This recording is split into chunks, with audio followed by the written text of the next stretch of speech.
Hello everyone, કેમ છો મારા વહાલા બબ્બર શેર અને બબ્બર શેરીઓ? મજામાં ને? ફરીથી આ સેશનમાં આપ સૌનું દિલથી હાર્દિક સ્વાગત કરું છું. તમારી પ્રથમ પરીક્ષાની જોરો શોરોથી તૈયારી કરી રહ્યા છો અને એ તૈયારીમાં તમારા માટે હું લઈને આવી છું ગ્રામરનો એક એવો ટોપિક કે જેમાં તમને સૌથી વધારે કન્ફ્યુઝન હોય છે. કેમ? કારણ કે એમાં રૂલ્સ વધારે અને એ ટોપિક જે છે એ ખૂબ જ ઓછા માર્ક્સમાં પૂછાય છે. રૂલ્સ તો એટલા બધા કે વાત જવા દો, એટલા રૂલ્સ છે. અને પૂછાય કેટલા માર્ક્સમાં? તો કે 2 માર્ક્સમાં પરીક્ષામાં પૂછાય. અને એ 2 માર્ક્સ માટે એ રૂલ્સમાં મગજની નસ ખેંચ્યા કરવાની નહીં. સાચું એવું થાય છે ને? ચાલો તો આજના સેશનમાં આપણે થોડુંક એનું સોલ્યુશન જોઈએ. ઇનડાયરેક્ટ નરેશન કે જેમાં તમને એવું લાગે છે કે આ ટોપિક 2 માર્ક્સમાં પૂછાય છે. વહાલા વિદ્યાર્થી મિત્રો, આ ટોપિકને તમે 10મા ધોરણમાં તૈયાર કરી લો છો તો આનો એક ફાયદો છે કે સેમ આ ટોપિક તમને સ્ટાન્ડર્ડ 11માં પૂછાય છે. બરાબર? સેમ આ ટોપિક તમને સ્ટાન્ડર્ડ 12માં પૂછાય છે. તો 10મામાં તમે 2 માર્ક્સનો ટોપિક તૈયાર કર્યો તો 11મામાં પણ તમને 2 માર્ક્સ મળશે. 12મામાં પણ તમને 3 માર્ક્સ મળશે અથવા 4 માર્ક્સ મળશે. બરાબર? 3 અથવા 4 માર્ક્સ મળશે. નહીં, માળખું ચેન્જ થાય, કારણ કે 2 વર્ષમાં શું થાય કોને ખબર છે. એટલે તમે જુઓ, તમારા બાકીના 2 વર્ષનો ફાયદો તમને ક્યાં મળે છે? તો કે સ્ટાન્ડર્ડ 10માં. તો અત્યારે શીખી લો. જો 9thમાં તમે શીખી ગયા હોય તો કઈ વાંધો જ નથી. પણ 10thમાં તમે શીખી રહ્યા છો તો 2 માર્ક્સનો તમને ફાયદો તો છે જ. સાથે સાથે આ જ ટોપિક તમને ફંક્શનમાં પૂછાય છે. સાથે સાથે આ જ ટોપિક તમને એડિટિંગમાં પણ પૂછાય છે. એટલે તમને બાકીના ટોપિકમાં પણ આનો ફાયદો છે. એટલે આ વિડીયો તમારે શા માટે જોવો જોઈએ એનો મેં તમને બેનિફિટ આપી દીધો કે આનો બેનિફિટ માત્ર ને માત્ર 2 માર્ક્સ પૂરતો સીમિત નથી. ફ્યુચરમાં પણ તમારા માટે આ કામની વસ્તુ છે. એટલા માટે શીખી લો.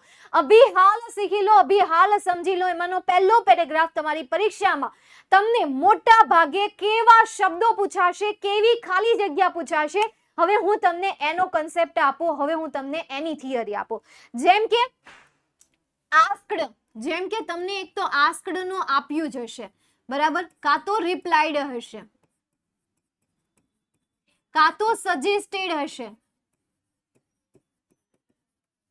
કાં તો એક્સક્લેમ્ડ હશે. હવે આ મેં શેની વાત કરી? તો કે આ રિપોર્ટિંગ વર્બની વાત કરી.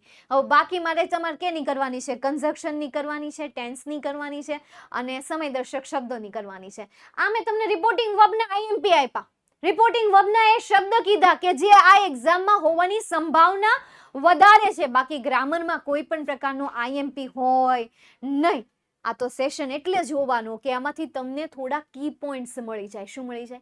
કી પોઈન્ટ્સ મળી જાય. જાદુઈ ચાવી મળી જાય કે જે ચાવીની મદદથી તમે બાકીના ઇનડાયરેક્ટ પેરેગ્રાફને શું કરી શકો? સોલ્વ કરી શકો, એમના આન્સર મેળવી શકો. એટલા માટે આ સેશનને જોવો જરૂરી છે. ચાલો જોઈએ આપણે. યજ્ઞેશ આસ્કડ તૃપ્તિ. યજ્ઞેશ તૃપ્તિને પૂછે છે. એને તૃપ્તિને સવાલ પૂછ્યો તો કેવી રીતે પૂછ્યો? તો કે સહાયકારક ક્રિયાપદનો ઉપયોગ કરીને પૂછ્યો. હવે સહાયકારક ક્રિયાપદ હોય ને ત્યારે કન્જક્શન તરીકે શું આવે? તો કે ત્યારે કન્જક્શન તરીકે ઇફ આવે. તો યાદ રાખજો, જે મેં તમને હમણાં પોઈન્ટ કીધો ને કે જ્યારે સવાલની શરૂઆત સહાયકારક ક્રિયાપદથી થઈ હોય ત્યારે કન્જક્શન તરીકે શું આવશે? તો કે ઇફ આવશે. બરાબર? અને WH પ્રશ્નથી થયું હોય ને તો WH શબ્દ પોતે આવે. હવે આવી જ ખાલી જગ્યા તમને એક્ઝામમાં પૂછાય તો તમને હવે આનો આન્સર આવડે કે ન આવડે? નેક્સ્ટ એના પછીની ખાલી જગ્યા. Yogesh told, Yagnesh told. બરાબર? એને કહ્યું. કોને કહ્યું? તો કે યોગેશ. પછી અહીંયા તમને ટોલ્ડ આપ્યું અને પછી ખાલી જગ્યા આપી. તો યોગેશ પછી રિપોર્ટિંગ વર્બ આવે અને પછી શું આવે? તો કે કર્મ આવે. શું આવે? કર્મવાચક વ્યક્તિનું નામ આવે. તો અહીંયા કર્મવાચક વ્યક્તિના નામ તરીકે તૃપ્તિ માટે શું વપરાય? તો કે હર વપરાય. તો અહીંયા શું આન્સર આવશે? હર. કારણ કે અહીંયા યજ્ઞેશ બોલનાર છે તો સાંભળનાર કોણ છે? તૃપ્તિ. તો તૃપ્તિ માટે શું આવે? હર આવે. ધેટ હી ખાલી જગ્યા. તો ધેટ હી ખાલી જગ્યા. તો અહીંયા એમ છે તો એમ નું શું થઈ જાય? તો કે વોઝ સેન્ડિંગ થઈ જાય. શું થઈ જાય? વોઝ સેન્ડિંગ થઈ જાય. તો અહીંયા વોઝ સેન્ડિંગ થયું. નેક્સ્ટ તૃપ્તિએ થેન્ક યુ કીધું તો એ થેન્ક નું શું થઈ જશે? ખબર? થેન્કડ થઈ જશે. તો હવે 4 નિયમોને સમજો. અહીંયા કન્જક્શન તરીકે ઇફ આવ્યું, અહીંયા કર્મવાચક હર આવ્યું, અહીંયા કાળમાં પરિવર્તન થયું, અહીંયા થેન્ક નું થેન્કડ થઈ ગયું. તો હવે આ જ 4 રૂલ જે છે એ જ 4 રૂલ તમે હવે દિમાગમાં બેસાડો. કેમ અહીંયા થેન્કડ આવ્યું, કેમ અહીંયા વોઝ સેન્ડિંગ આવ્યું, કેમ અહીંયા હર આવ્યું, કેમ અહીંયા ઇફ આવ્યું. એનું રીઝન ગોતો, એનું રીઝન મળે છે તમને, પછી તમે બાકીના પેરેગ્રાફની પણ આવી રીતે પ્રેક્ટિસ કરતા જાઓ.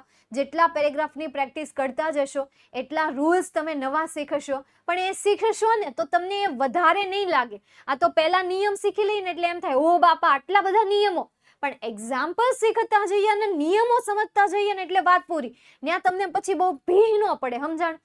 એટલે ડેઈલી એક નવો પેરેગ્રાફ શીખવાનો, દરરોજ એક નવો પેરેગ્રાફ તમારે એના ઉપર પ્રેક્ટિસ તમારે કરવાની. ચાલો જોઈએ આપણે ફરી એક વખત. તો એક તો મેં તમને આવડો રિપોર્ટિંગ વર્બ વિશે આપી દીધું. હવે કન્જક્શનની વાત કરું તો કન્જક્શન તરીકે ઇફ, ત્યાર પછી ધેટ અને ત્યાર પછી ડબલ્યુએસ શબ્દ. બસ અત્યારે મને આટલા જ છે. જેમ કે ટુ છે, નોટ ટુ છે, પરંતુ પ્રથમ પરીક્ષા માટે તમે ખાલી આની થિયરી સમજી લો. ઇફ ક્યારે આવે તો જ્યારે સવાલની શરૂઆત શેનાથી થઈ હોય? સહાયકારક ક્રિયાપદથી. ધેટ ક્યારે આવે? જ્યારે સેન્ટેન્સ કેવું હોય? સાદું હોય. ડબલ્યુએસ શબ્દ ક્યારે આવે? જ્યારે પ્રશ્નાર્થ વાક્યની શરૂઆત ડબલ્યુએસ શબ્દથી થઈ હોય. સમજાય છે?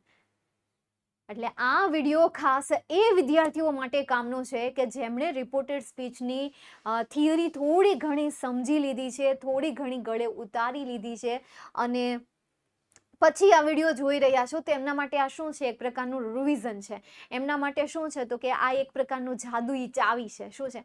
જાદુઈ ચાવી છે જે ફટાફટ દિલમાં બેસી જાય. ઓકે, ચાલો હજી એક પેરેગ્રાફ આપણે સોલ્વ કરીએ. વત્સલ અહીંયા શું પૂછે છે? સવાલ પૂછે છે. તો એના માટે ટોલ્ડ આવે, આસ્કડ આવે કે પછી સેડ આવે? વત્સલ શું કરે છે અહીંયા બેટા? સવાલ પૂછે છે. તો સવાલ પૂછતો હોય તો શું આવે? તો કે હંમેશા આસ્કડ જ આવશે. નેક્સ્ટ એના પછી વેર હી વોઝ ગોઈંગ. નીરવ હવે શું કરે છે? તો કે જવાબ આપે છે. હવે જવાબ આપે તો રિપોર્ટિંગ વર્બ તરીકે શું આવે? તો કે રિપ્લાઇડ આવે. આવડો આ ટોપિક છે ને માસ્ટર બેચમાં ચાલુ કર્યો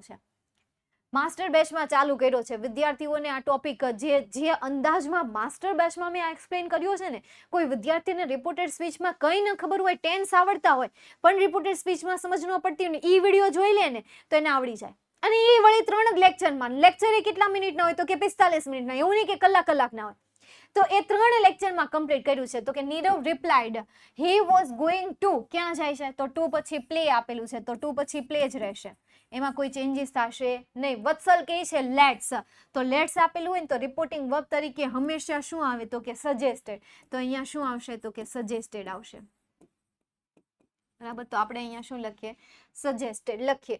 હવે આમાં તમે જેમ પ્રેક્ટિસ કરતા જાઓ, કાંઈ નહીં તો બોર્ડના વર્ષના જેટલા પણ તમને મળે ને એવડા એ તમારે પેરેગ્રાફ સોલ્વ કરવાના.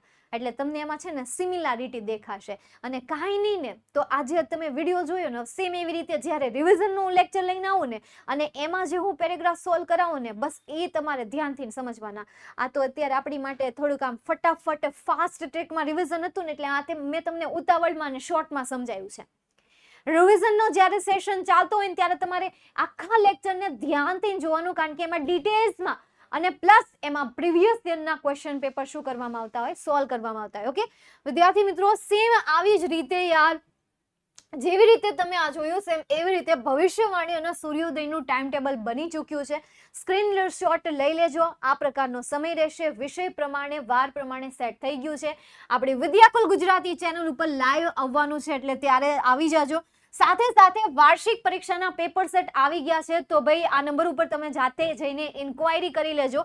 સાથે સાથે તમે આ ચેનલને સબસ્ક્રાઇબ કરી દેજો, કારણ કે આવા જ ઇન્ટરેસ્ટિંગ વિડીયો, આવા જ ઇન્ટરેસ્ટિંગ આઈએમપી સેશન તમને આ ચેનલ ઉપર મળશે. એટલે સબસ્ક્રાઇબ કરી લેજો. ઇન્સ્ટામાં પણ જોડાઈ જજો, વોટ્સઅપ ચેનલ અને ટેલિગ્રામમાં. અને હા, સાથે સાથે હવે સમય આવી ગયો છે કે આપણે આપણા માતા પિતાના જે ત્યાગો છે, સંઘર્ષ છે, એમનો જવાબ આપવાનો, એમને પરિણામ આપવાનો. તો હવેથી ગુજરાત બોર્ડના દરેક વિદ્યાર્થીઓના દિલમાં એક જ રૂલ, અને એ રહેશે વિદ્યાકુલનો રૂલ.